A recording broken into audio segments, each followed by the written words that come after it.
He did it because he believes that here in America, our grandparents should be able to afford their medicine. Our kids should be able to see a doctor when they're sick. And no one in this country should ever go broke because of an accident or an illness.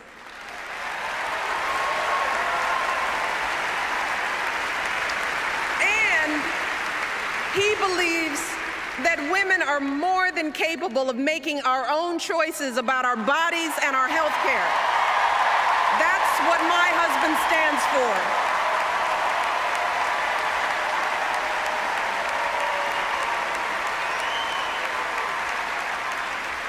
When it comes to giving our kids the education they deserve, Barack knows that, like me and like so many of you, he never could have attended college without financial aid. And believe it or not, when we were first married, our combined monthly student loan bill was actually higher than our mortgage. Yeah, we were so young, so in love, and so in debt. And that's why Barack has fought so hard to increase student aid and keep interest rates down, because he wants every young person to fulfill their promise and be able to attend college without a mountain of debt. So in the end, for Barack, these issues aren't political. They're personal, because Barack knows what it means when a family struggles. He knows what it means to want something more for your kids and grandkids. Barack knows the American dream because he's lived it. And he wants everyone in this country, everyone, to have the same opportunity, no matter who we are or where we're from or what we look like or who we love.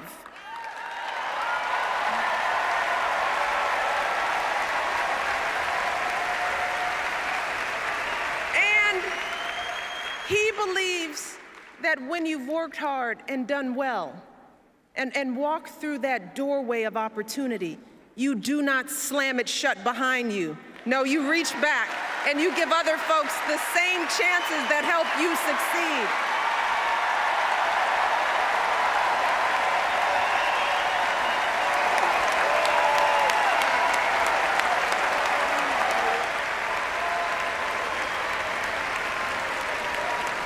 So when people ask me whether being in the White House has changed my husband, I can honestly say that when it comes to his character and his convictions and his heart, Barack Obama is still the same man I fell in love with all those years ago. Yeah.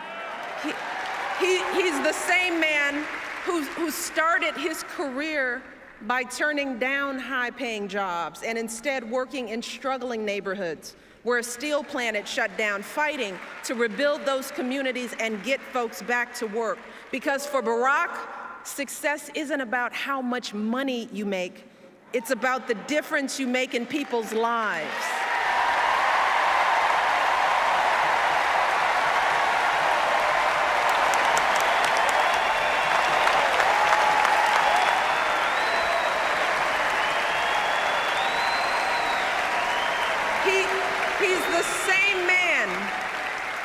He's the same man when our girls were first born would anxiously check their cribs every few minutes to ensure that they were still breathing, proudly showing them off to everyone we knew. You see, that's the man who sits down with me and our girls for dinner nearly every night, patiently answering questions about issues in the news, strategizing about middle school friendships. That's the man I see in those quiet moments late at night, hunched over his desk, poring over the letters people have sent him. The letter from the father struggling to pay his bills, from the woman dying of cancer whose insurance company won't cover her care, from the young people with so much promise but so few opportunities. And I see the concern in his eyes. And I hear the determination in his voice as he tells me, "You won't believe what these folks are going through, Michelle. It's not right. We've got to keep working to fix this. We've got so much more to do.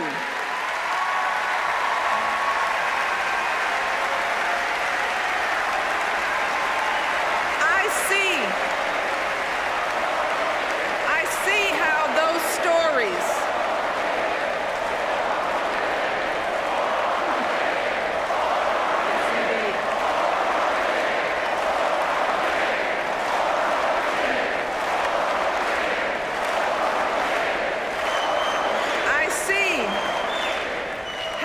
stories our collection of struggles and hopes and dreams. I see how that's what drives Barack Obama every single day. And I didn't think that it was possible, but let me tell you, today, I love my husband even more than I did 4 years ago, even more than I did 23 years ago when we first met. Let me tell you why. See, I love that he has never forgotten how he started. I love that we can trust Barack to do what he says he's going to do, even when it's hard, especially when it's hard. Yeah, I love that for Barack, there is no such thing as us and them. He doesn't care whether you're a Democrat, a Republican, or none of the above. He knows that we all love our country, and he is always ready to listen to good ideas. He's always looking for the very best in everyone he meets. And I love that even in the toughest moments, when we're all sweating it, when we're worried that the bill won't pass and it seems like all is lost.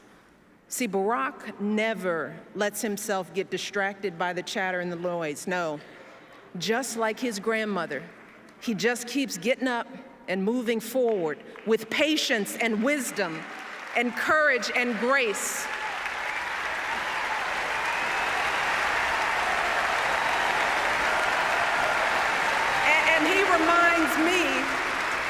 He reminds me that we are playing a long game here, and that change is hard, and change is slow, and it never happens all at once, but eventually we get there.